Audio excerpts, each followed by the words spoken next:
Hi friends, ఎలా ఉన్నారు? ఈ రోజుల్లో ఎవ్వరిని అడిగినా ఒక్కటే జవాబు వినిపిస్తోంది. ఎవ్వరికీ టైం సరిపోవడం లేదు.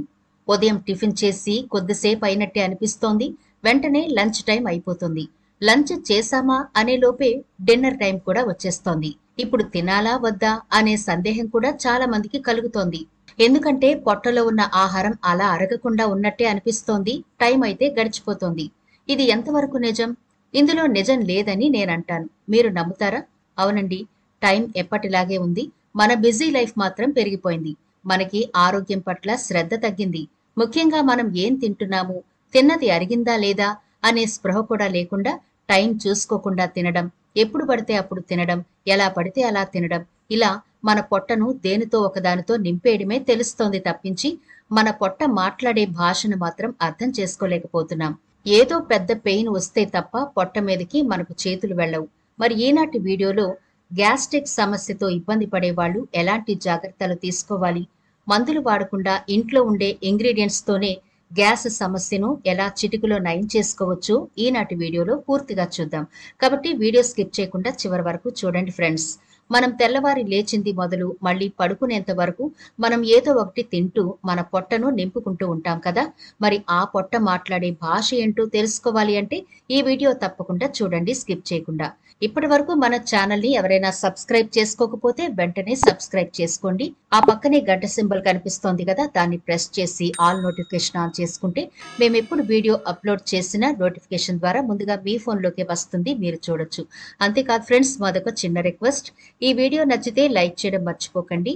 మీ లైక్ మాకెంతో మోటివేషన్ ఇస్తుంది ఇలాంటి మరిన్ని వీడియోలు చేయడానికి. అంతేకాకుండా మీ లైక్ వల్ల ఈ వీడియో మరికొందరికి రీచ్ అవుతుంది కూడా. కాబట్టి మర్చిపోకుండా లైక్ చేయండి. ఇక టాపిక్ లోకి అయితే వెళ్ళిపోదాం. బాగా ఆకలి వేస్తేనే మనం పొట్ట గురించి ఆలోచిస్తాం. అదే పొట్ట చాలా రకాలుగా మనతో మాట్లాడుతూ ఉంటుంది. కానీ దాని గొంతు మనం వినం. దాంతో రకరకాల సమస్యలు మనపై దాడి చేస్తూ ఉంటాయి. వాటిలో ఒకటే గ్యాస్ట్రిక్ సమస్య. ఇది వచ్చిందంటే చాలు మన నోటికి తాళం వేసుకున్నట్టే అయిపోతుంది. ఏం తిన్నా సరిగా అరగదు. పుల్లని త్రేన్పులతో చాలా గజిబిజి గందరగోళంగా ఉంటుంది పొట్ట.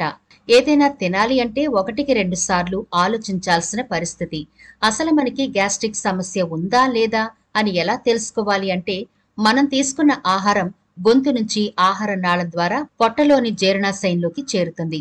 అక్కడ ఆహారాన్ని జీర్ణం చేయడం కోసం యాసిడ్స్ తో పాటు పెప్సిన్ వంటి ఎంజైమ్లు ఉత్పత్తి అవుతుంటాయి. ఈ యాసిడ్స్ ఎక్కువగా ఉత్పత్తి అయ్యే కొద్దీ కడుపులో గ్యాస్ట్రిక్ సమస్య మొదలవుతుంది. ఈ గ్యాస్ట్రిక్ సమస్య మొదలైతే చాలు మరెన్నో సమస్యలు చుట్టుముట్టి అనేక అనారోగ్య సమస్యలకు సైతం దారితీస్తాయి. ఈ గ్యాస్ట్రిక్ సమస్య కారణంగా ఏదైనా తినాలన్నా భయమే.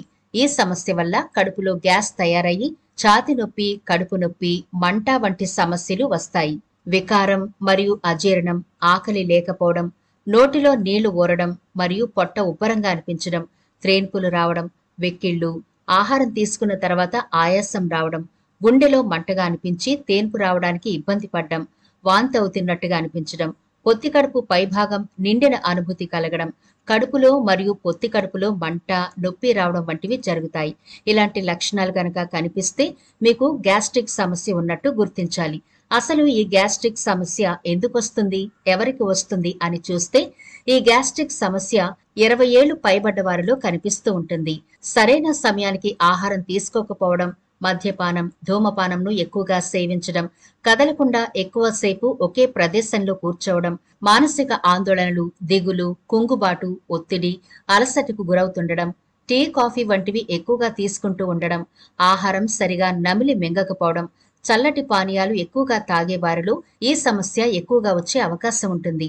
నొప్పి నివారణ మరియు ఇతరత్రా రకాల మందులను అధిక మోతాదులో తీసుకోవడం వల్ల, అలాగే బరువు ఎక్కువగా పెరగడం వల్ల, హెచ్ పైలోరీ ద్వారా వచ్చే బ్యాక్టీరియల్ ఇన్ఫెక్షన్, ఆటో ఇమ్యూన్ వంటి వ్యాధుల కారణంగా, సరిగా నిద్ర లేనప్పుడు మరియు రాత్రివేళ పనిచేసే వారిలో ఈ గ్యాస్ సమస్య వస్తుంది. కలుషితమైన సీ ఫుడ్స్ తినడం వల్ల కూడా ఈ సమస్య వచ్చే అవకాశం ఉంది. అయితే చాలా మందికి ఒక అపోహ ఉంటుంది. గ్యాస్ట్రిక్ నొప్పి, గుండె నొప్పి రెండు ఒకటే అన్నట్టుగా కన్ఫ్యూజ్ అవుతూ ఉంటారు. అంటే గ్యాస్ట్రిక్ నొప్పి వస్తే అది గుండె నొప్పిగా భావిస్తూ ఉంటారు. ఈ రెండింటికి కూడా చాలా తేడా ఉంటుంది. గ్యాస్ట్రిక్ సమస్య లక్షణాలైతే ఇలా ఉంటాయి. గ్యాస్ట్రిక్ సమస్య సాధారణంగా ఆహారం తీసుకున్న తర్వాత వస్తుంది. గ్యాస్ట్రిక్ సమస్య ఉన్న వారిలో పొట్ట, ఛాతీలో నొప్పొస్తుంది. ఆ నొప్పి వెన్నెముక వైపుగా వ్యాపిస్తుంది. గొంతులో మంట, కడుపు మరియు ఛాతీ భాగంలో మండినట్టుగా ఉంటుంది.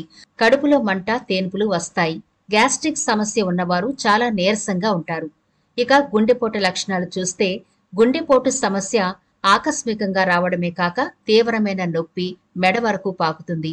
మరియు గుండెపోటు లక్షణాల్లో గ్యాస్ట్రిక్ సమస్య లక్షణాలతో పాటు శరీరమంతా చెమటలు పట్టి చల్లగా అయిపోతుంది. ఊపిరి తీసుకోవడానికి కూడా చాలా ఇబ్బంది పడతారు. ఛాతీలో నొప్పి ప్రారంభమై ఎడమ చేతి వైపుగా వ్యాపిస్తుంది మరియు కాలి వేళ్ల వరకు ఈ నొప్పి వస్తుంది. ఛాతీలో నొప్పి మొదలై ఎడమవైపు దవడ మరియు కుడి చేతి వరకు కూడా ఈ నొప్పి వ్యాపిస్తుంది. కాబట్టి ఈ రెండింటికి మధ్య తేడాను గమనించండి. గ్యాస్ట్రిక్ సమస్యలు ఉన్నవారు తీసుకోవలసిన జాగ్రత్తలేంటి అంటే, గ్యాస్ట్రిక్ సమస్య ఉన్నవారు రోజుకు కనీసం 4 లీటర్ల వరకు నీటిని తప్పనిసరిగా తాగాలి. ఒత్తిడికి గురి కాకుండా ఎప్పుడూ ప్రశాంతంగా ఉండాలి. మద్యపానం, కూల్ డ్రింక్స్ మరియు కార్బోనేటెడ్ డ్రింక్స్ వంటి వాటికి దూరంగా ఉండాలి. ఆహారాన్ని ఒకేసారి ఎక్కువగా కాకుండా తక్కువ మోతాదులో తరచుగా తీసుకుంటూ ఉండాలి. ఆహారాన్ని నెమ్మదిగా తీసుకోవాలి. అలాగే మెత్తగా నమిలి తినాలి. క్రమం తప్పకుండా ఉదయాన్నే అల్పాహారం తినడం మర్చిపోకూడదు. పులుపు పదార్థాలు, పచ్చళ్ళు, మసాలాలు, ఆయిల్ ఫుడ్స్, జంక్ ఫుడ్స్ వంటి వాటికి దూరంగా ఉండండి. పళ్ళు, వెజిటబుల్ సలాడ్స్, నట్స్ వంటి వాటిని ఎక్కువగా తీసుకోవాలి. మైదా, సోయాబీన్స్, పాలు, శనగలు, రాజ్మా, పేస్ట్రీలు వంటి వాటికి దూరంగా ఉండాలి. ప్రతిరోజు క్రమం తప్పకుండా వ్యాయామం చేయడం మంచిది. పీచు పదార్థాలు, కీర, బీరకాయ ఎక్కువగా తీసుకోవడం వల్ల మలబద్ధకం సమస్య తగ్గి గ్యాస్ సమస్య బారిన పడకుండా ఉంటారు. ఎట్టి పరిస్థితుల్లోనూ మద్యపానం, ధూమపానం జోలికి వెళ్ళకండి. రాత్రిపూట ఆహారాన్ని పడుకునే 2 గంటల ముందు తీసుకోవాలి. చూశారు కదా, గ్యాస్ట్రిక్ ఎందుకు వస్తుంది, ఎలా వస్తుంది, గుండె నొప్పికి, గ్యాస్ నొప్పికి తేడాను కూడా మనం ఈ వీడియోలో చూడడం జరిగింది.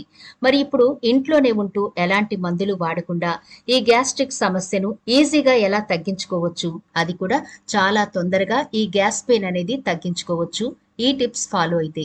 మరి దీనికోసం మనకు కావాల్సింది ఏంటి అంటే వాము. కడుపు నొప్పికి దివ్యౌషధంలా, సంజీవనిలా పనిచేస్తుంది వాము. పూర్వకాలం నుంచి కూడా మన పెద్దలు వాముని వాడుతున్నారు. కొంతమంది వాము వాటర్ ని రెగ్యులర్ గా తాగుతూ ఉంటారు. కానీ ఈ బిజీ లైఫ్ లో మనం ఇటువంటివి పట్టించుకోవడం మానేశాం. కానీ కొన్ని రకాల వంటల్లో అయితే పెద్దవాళ్ళు వాడుతూ ఉంటారు. కానీ గ్యాస్ట్రిక్ సమస్య ఉన్న వాళ్ళైతే నేరుగా వాడితేనే ఫలితం చూడగలుగుతాం. ఇలా గ్యాస్ సంబంధిత సమస్యలతో ఇబ్బంది పడే వాళ్ళు ఉదయం ఒక చిన్న స్పూను, సాయంత్రం ఒక చిన్న స్పూను వాముని అలాగే నోట్లో వేసుకుని నెమ్మదిగా నమిలి రసాన్ని మింగాలి. ఇలా చేయడం వల్ల చాలా తొందరగా మీ గ్యాస్ట్రిక్ సమస్య, దానికి సంబంధించిన నొప్పి కూడా నయమవుతుంది. ఒకవేళ మీరు ఇలా నమలడం ఇబ్బందిగా అనిపిస్తే, అంటే నోరు కొంచెం కారంగా అనిపిస్తే గనక ఈ వాముతో చక్కగా టీ తయారు చేసుకోండి. ఒక గ్లాస్ వాటర్లో వాము వేసి దాన్ని అరగ్లాస్ అయ్యే వరకు మరిగించి వేడిగా ఉన్నప్పుడే టీ, కాఫీలు తాగినట్టుగా దీన్ని తాగితే తొందరగా గ్యాస్ నొప్పి తగ్గిపోతుంది. అలాగే గ్యాస్ట్రిక్ సంబంధిత సమస్యలన్నీ కూడా నయమవుతాయి. మీ పేగులు శుద్ధవుతాయి, పొట్ట తేలికవుతుంది, చక్కగా అరిగిపోతుంది. కాబట్టి మందుల జోలికి వెళ్లకుండా ఇలా వాముతో మీరు ఈ గ్యాస్ సమస్యను చిటికలో నయం చేసుకోవచ్చు. మరి వాముని ఈ రోజే తెచ్చి ఇంట్లో పెట్టుకుని ఏదో వంటల్లో వాడడానికి అన్నట్టుగా కాకుండా ఒక ఔషధంలా వాడడానికి ట్రై చేయండి. పైసా ఖర్చు లేకుండా, మందులేవి వాడకుండా ఆహారం తిన్న తర్వాత మనం సోంపు తింటామే, అంత ఈజీగా మీరు వాముని అలవాటు చేసుకుంటే పొట్ట సంబంధిత సమస్యలు చక్కగా నయమవుతాయి. గ్యాస్ సమస్యలుండవు, అజీర్తి సమస్యలుండవు, అరుగుదల శక్తి మెరుగవుతుంది. మీకు నచ్చిన ఫుడ్ ని మీరు భయం లేకుండా చక్కగా తినొచ్చు. మరి ఇది ఫ్రెండ్స్ ఇవాల్టి వీడియో. ఈ వీడియో నచ్చితే లైక్ చేయడం మర్చిపోకండి. మీ ఫ్రెండ్స్ కి, ఫ్యామిలీ మెంబర్స్ కి ఈ వీడియోనైతే షేర్ చేయండి. ఛానల్ ని సబ్స్క్రైబ్ చేయడం మర్చిపోకండి. మరో ఇంట్రెస్టింగ్ వీడియోతో మళ్ళీ కలుద్దాం.